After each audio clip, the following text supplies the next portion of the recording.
Hello everyone. Again, we come up with one of another mock interview for our Azure Data Engineer. Today we have Sai with us, and Sai is having around 3 to 4 years of experience. So this interview is going for a person who is looking to get a job as a data engineer for 3 to 4 years of an experience. So let's get into the interview now. Yeah. Hi Sai. So let's get. Hi, Should we? Deepak. Shall we start? Yeah, please. Yes. Okay. Tell me about yourself. Okay, my name is Sai. I am from Hyderabad. I'm having total 3.5 years of experience in data engineering background. Currently working with an ex company. So the main roles and responsibilities of my role, my data engineer role, is to transform the raw data into suitable for the analysis purpose, data science, machine learning purpose, and also we are working on an Azure environment. So we are using different kind of Azure services like Azure Data Factory for our orchestration, and Azure Databricks for our transformations, and Azure Data Lake storage for our storage purpose. And also we are loading all the data, transformer Okay. data into target data So warehouse can you systems. That's more of like a very generic. Can you go Okay. get to the point and tell me exactly what is your project and what is your roles and responsibility there? What exactly you do? Okay, so coming to my project, it's an insurance project. Currently working on an insurance project. Here, our main aim is to create an end-to-end ETL and ELT pipeline. So here we are getting different kind of data from our source systems. Like we are getting agent data, branch data, policy data, claims data, and also we are getting customer data, and also we are getting demographic data. These all data we are getting in terms of a raw format. So we are getting from different source systems, whether it may be REST API, whether it may be on-prem database, whether it may be in CSV file, Parquet file, whether it may be in SFTP server. Few files we are extracting from the source, few files directly they are putting into our Azure Data Lake storage environment. So here we are using Azure Data Factory for our orchestration to get the data from our source systems. So once we have this raw data into our landing environment, again our landing environment is in our Azure Data Lake Okay. How you get environment. your data into the learning environment? So okay, here we are using a copy activity in Azure Data. We are using Azure Data Factory as an orchestration. So we are in the within the Azure Data Factory, we are using a copy activity. So this copy Okay. activity is used Okay. to Okay. get the data from. Okay. Understood. Okay. Um, you get the data into the landing. Then what happens? Okay, once we have the raw data into our landing environment, what we will do means we are mounting these landing and every Azure Data Lake storage environment into our Azure Databricks environment. So as soon as we mounted this environment into the Azure Databricks, this raw data we are converting into delta tables. Actually we are following a medallion architecture in our project. It involves three layers of architecture. Like first layer is a bronze layer, second is a silver layer, third is a gold layer. As soon as we get the data in raw format, we convert this raw data into an delta tables by using Databricks framework, like reading the data in terms of a spark.reader CSV and writing into delta tables. So these delta tables are stored in our silver Okay. layer Why environment. why you need delta tables? Okay, these delta tables are like which are useful to uh, analysis purpose, like which provides an acid properties, which provides easy to read the data, easy to write the data. We can do some kind of some kind of filter, some kind of cleaning the data, which is in terms of a tabular format. So these delta tables are used for that. Can't we do anything else?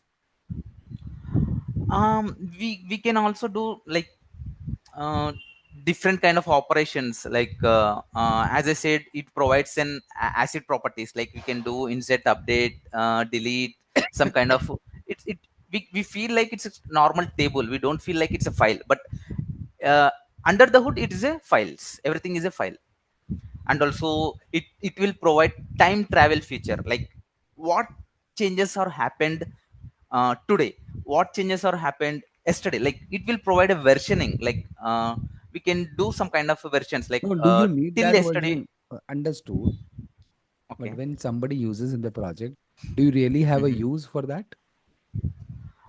Yes, if what are the new changes happen in the delta table, we can know by using this feature. Okay. Okay. Your data goes into the delta tables, Okay. your medallion architecture. Then, uh, we have a three layer architecture as I told you. Once we have in delta table silver layer, hmm, from silver layer to again into gold layer, we are doing some kind of a data cleaning process. Like we are doing within the silver layer, we are doing some kind of a data cleaning process. Like we are handling the nulls, handling the duplicates, handling the special characters, handling the like any jink characters in the data. This kind of a data we are handling in the silver layer. Once the silver layer is ready, so what you are doing means from silver layer to gold layer, we are doing some kind of a business requirement aggregations. Like if you want to know which policy sold from last 6 months, which policy got sold highly. So this kind of a business requirement aggregations, we are doing some kind of a group by aggregation, some minimum maximum.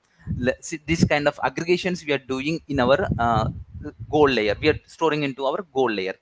understood. Then, after that, These gold layer data is used by our downstream application systems and also data scientist teams and also our this data analysis team. On top of this gold layer, they connect from the Power BI systems, they build some kind of visualizations on top of this gold layer data.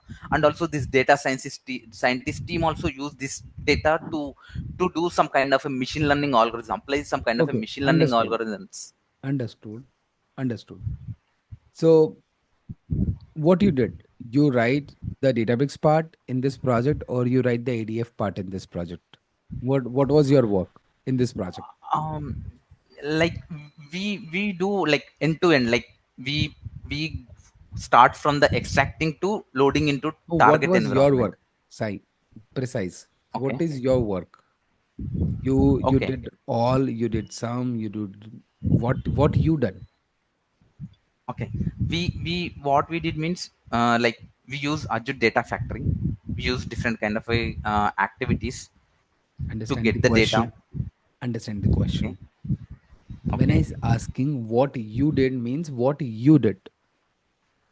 Write the pipelines, Okay. you write the code, you write the delta tables, what you did. Okay. We actually I did write this ADF code, like building the So you ADF work on the pipelines. ADF And side. also yes, Okay. ADF 10 side, as well as we are writing Python PySpark code in Azure Databricks as well for cleaning Mm, purpose. so you write those notebooks. Yes. Okay. Okay. So let's come to the data factory part. Okay. Okay. In the data factory, you said you use copy activity. Okay. What Yes. was your source? What you said in the source? What We'll be was the having source? on-prem databases and Which also database in the on-prem? SQL Server. Okay. And what beside this, any other data source you have? We have some kind of a REST API, and also we are having SFTP servers where they will place those files, CSV files, packet files. Okay. Imagine that. Imagine that Okay. you are Okay. pulling the data from the your on-prem DB. Okay. Okay. You move your data from your on-prem DB to the cloud, Hmm. and while you do Okay. this cloud movement, you were pulling the Hmm. data of your customer table. Okay. Okay.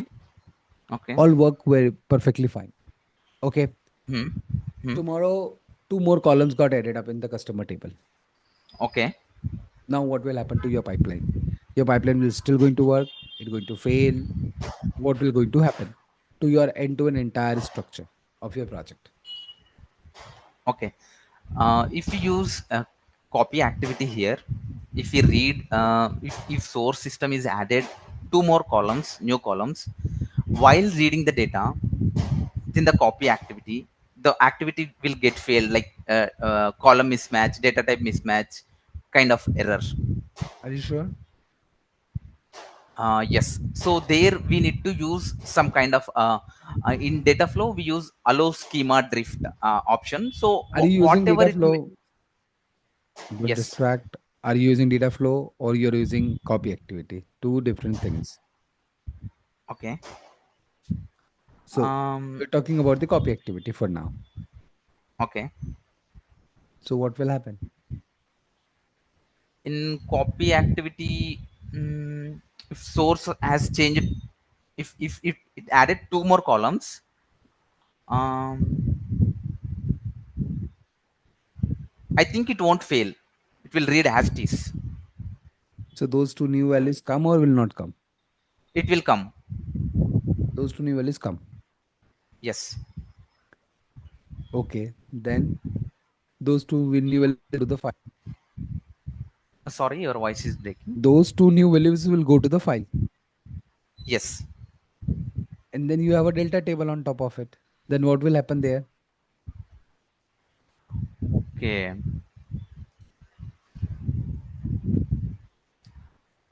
There we can use while writing into delta table merge schema equal to true option. So these newly added columns get added to our delta tables as well. Okay. Okay. Fine. Um, Imagine that you did this development. You were a part of this development and you did this. Now you have to take Okay. your code to the next level. Okay. Okay. Maybe let's say from dev environment to the QA environment or the UAT Okay. environment. How would you take Okay. your data factory code to the next environment?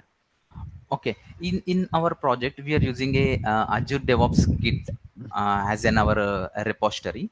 So Okay. once we made required changes, we'll be creating the branch. First of all, we will create the branch within the Azure Data Factory. Mhm. Uh, we will create the branch with the some kind of name. Once we create the branch, we make required changes in the pipeline. We we do commit.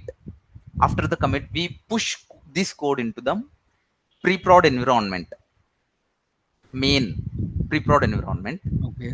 So from there, we have an CI/CD automation. So it automatically deploys into the pre-prod environment, and it will once we trigger in the pre-prod environment, it will uh, uh, run in the pre-prod environment, like kind of a testing environment. How it will run? We need to trigger, debug. Who will trigger? Yeah, Who will trigger? You did we that, need to right? trigger. Yes. So we manually do it. Yes, we need to do manually run. If it is in scheduled one, it will automatically trigger. If it is not scheduled one, we need to trigger Mm. manually Okay. to test it in environment. Okay. No problem. Now imagine that. Let's have another situation. Okay. Okay, Situation, let's get differ. Instead of you're pulling the data from on-prem table to the ADLS location, you are pulling okay, the file, okay, okay, from a hmm, cloud or from anywhere. Okay. And you're okay, dumping the data into the table. okay, Okay. So it's ADLS to table. Now, when you're okay, doing ADLS to table in ADF, hmm, imagine that out of 1000 rows, which you want to hmm, copy from file to the table, okay, 200 rows has a problem. okay, Okay.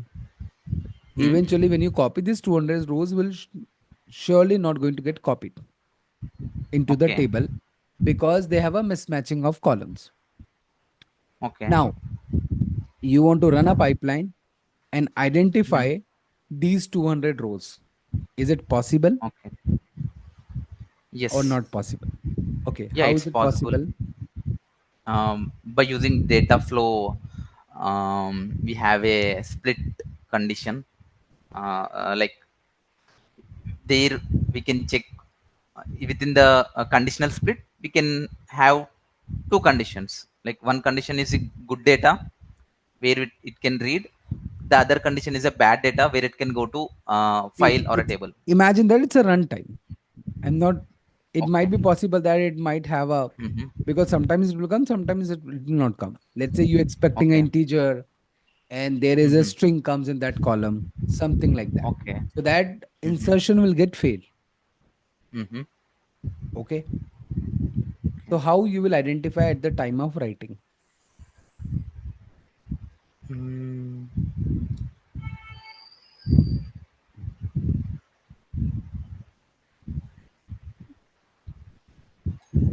like 200 rows having issue, you mean to say, correct?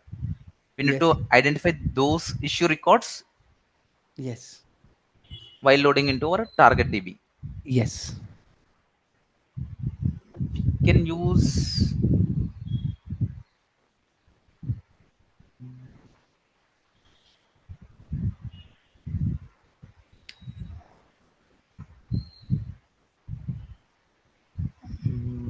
I'm not getting that one actually. No problem. Imagine that you are running a pipeline Mm. Okay. and this pipeline is taking longer time. Okay. What you will do? You are trying to copy your data from your on-prem DB to the ADLS Hmm. location and it Hmm. is taking a huge time. What Okay. you will do? Okay. First of all, I will check like whether the data is used rather than has like every day we are getting a thousand column, thousand rows, but today we are getting any used data in the source system. If any issues happening in the source system, and if resources are for this particular pipeline, if resources are not getting properly for this particular pipeline to run this job, and these kind of checks we can do. And also mm, What do you, what do you mean by which resource? Resource are not of properly. Which resource? like our integration runtime resources, whether it's giving proper resources to this particular pipeline or not. Okay. And also we are checking the data mostly. There is any like hung in the pipeline, like if there is any um, somewhere it got stuck. So we need to check these kind of things. Okay. Okay. ठीक है. So, Sai, let's stop it here because I need like 10, 15 minutes more to, to this Okay. entire assessment of yours. So, thank you for this. Okay. For this. Now, let's get into the second part of this, the mock, that is the Okay. assessment part. Okay, Yeah, yeah, great. sure. So, start with the first thing. Hmm. So, first thing which I like about your entire thing is your comm skill is good. Okay, Thank you, so your thank you very comm much. skill is good. You sounds confident. That's Yes. another advantage. Okay, that you sounds confident. That's a good thing. So these are the two plus points, probably, which I feel at least 40% of the interview depends upon these two things: your confidence and your Okay. comm skills. So you are good Yes. on these two parts. Now, purposefully, I try to ask a tougher question and try, rather than asking the normal question, normal or bookish question, Okay. I was focusing on the scenario based and the Scenario way based. you answer. I try to, try to trick you in that itself. Okay. So I Okay. feel that somehow I was successful in doing so. Okay. So coming to the first point, uh, Okay. the moment I ask you to tell me about this projects and everything, Hmm. you you explain it, you explaining it with confidence, that's fine, but I feel that it's need to be more crisp. Okay, it Okay. was not that Okay. crisp. It's more of a like beating around the bush. Okay, Mm-hmm. so it has two things. If you get into an interview where a technical person is sitting, he might Hmm. love to hear more technical things rather Okay. than more generic things like, okay, we do cleaning, we do that, blah blah blah. No, so you have to be Mm-hmm. more architecture oriented kind of thing. Although you have a Okay. 3.5 years of experience, so although the expectation from you is not that large enough or not that big Okay. enough, but still it always better because you have the comms skills good. So at least you can talk about more crisp. So prepare that part of your project description where you talk Okay. more crisp, saying that, okay, we have a normal data engineering project where we are pulling the data from a variety of data sources. For example, SFTPs, uh, bl- on-prem DBs, which is a SQL server, and then we are Mm-hmm. using the Azure Data Factory to pull the data Okay. into the cloud, and then we have built a Mm-hmm. three-layer architecture on top of it using the Okay. Azure Data Bricks. So Okay. it has to be something which showcase that you're not just saying for the sake of filling the words, okay, or Mm-hmm. filling the silence. So you Okay. sounds use more technical words. Okay, there. Okay. Got it. Then when at one point you got very much confused when you said that we have built this project for doing ETL and ELT. Okay. Generally, people don't do both the things together. Either they Okay. do ELT, they try to do the ETL. Then one ET. project is not that doing both of them. So use it carefully. I was trying to catch you there, but then I thought like leave it. Okay.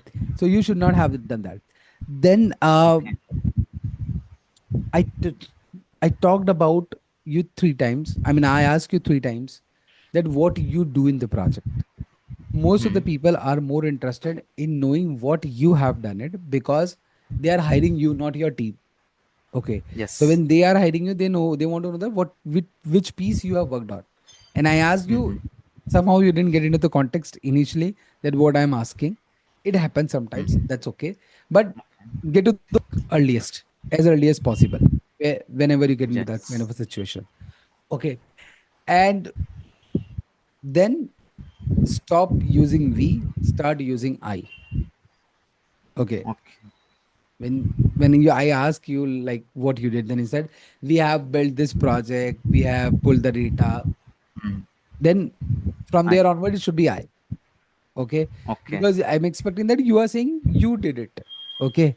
So then Mm. you have to say it, strongly and authoritatively that okay, yes, I Mm-hmm. built a data pipelines and it was pulling the data from on premises and it was an incremental Mm-hmm. pipeline or a batch pipeline. It runs once in a day, once in every hour, something like that, Mm-hmm. which give a little more information about that.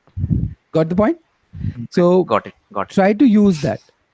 End of the day, it Mm-hmm. should crystal clear feel that you know each and every component on which you have worked upon it. So you should aware of the frequency, Mm-hmm. you should aware of any challenges which is coming, you should aware of the input data source, output data source, etc. Because if Mm-hmm. you have worked Yes. on it, you have this many things. Okay, so Yes. be clear on that. Then I ask you about the delta. Okay, so I ask you about the delta table. So again, why you use the delta table? So ideally, your answer was okay. I mean, it was an unexpected question come to you. I know that. So you might not be prepared. But delta lakehouse, eventually you should have said that we are trying to build a data lakehouse architecture. Okay, Okay. that Yes. was the Got reason it. that we started with the delta tables because Delta tables. normal Correct. normal Spark tables was not allowing us. So eventually we Hmm. wanted to form a data lake was not a right solution. So we eventually want to prepare a Delta. data lake house. That's why we started with the delta tables. And then it has further Yes. advantages of like time travel, etc., etc. That automatically Yes. comes with the delta tables. Okay. Yes. Then I ask you about that column mapping. So yeah, column mapping was also one of a thing, but I think you did that column mapping thing, so uh, it was okay. But again, when I was asking in the copy table sense, Mm-hmm. it should not be in the data flow should not come into that. Okay, Okay. so Okay. it was not part of that thing. Then I ask you around the error thing, right? Error handling. So ideally, Mm-hmm. that error handling would have been solved in the ADF using the your logging mechanism. Okay. So you Mm-hmm. remember in the Okay. copy activity, you have a logging where you can select an Yes. option to skip the incompatible rows. So you would have selected Mm-hmm. incompatible rows. So automatically those rows, which is like 200 rows, which is not going to be get, fit with the destination data source, it automatically get Mm-hmm. written into a log file. Log file. Okay, Okay. so you Okay. automatically get that information. Then lastly, we Okay. talked about the DevOps part. Almost that was fine. Uh, Performance issue. So again, performance issue. I was trying to understand your thought process. So Mm-hmm. like it's a it's a normal question. Like I give you like, okay, tell me the what will happen in the performance. So then you, Mm-hmm. it should be your structure thought process. Maybe I always say that like you keep on asking a question. Okay, whenever Mm-hmm. this kind of a generic question comes in front of you, so okay, it is taking too much time, then either you ask me or either you start telling your assumptions. Okay, so answer would be is okay, pipeline taking a more time, then either you asking me or either you are assuming it. The answer could be in two ways. One way is like you Mm-hmm. said, okay, is it something that it started taking more time recently or earlier also it is taking more Mm-hmm. time? You More ask me time. like Okay. that. Or else you said it Okay. that I assume it was working earlier fine. Now it started, Mm-hmm. it is taking more time. So first thing I will observe is what got changed. So eventually the data would be Mm. the first thing. So I'll try to Yes. identify whether data size got increased or not. So okay, Mm. data size Mm. got increased. So this is a simple no-brainer that okay, data size is getting increased. So eventually time will increase. But imagine data sizes also remain constant. Then Mm-hmm. then second step we talk about it. Okay, data size remains same. It's still taking more time. So let's think Mm. about the source side or a destination side where it is lagging. Source side it is Yes. database or a self-hosted integration on time. Then you Mm-hmm. slowly drill it down. Got the point? Yes. Got it. Got it. Got it. So that approach, I mean, it shows that you are not. I mean, my idea of asking those questions is that somebody should not give the crammed answers.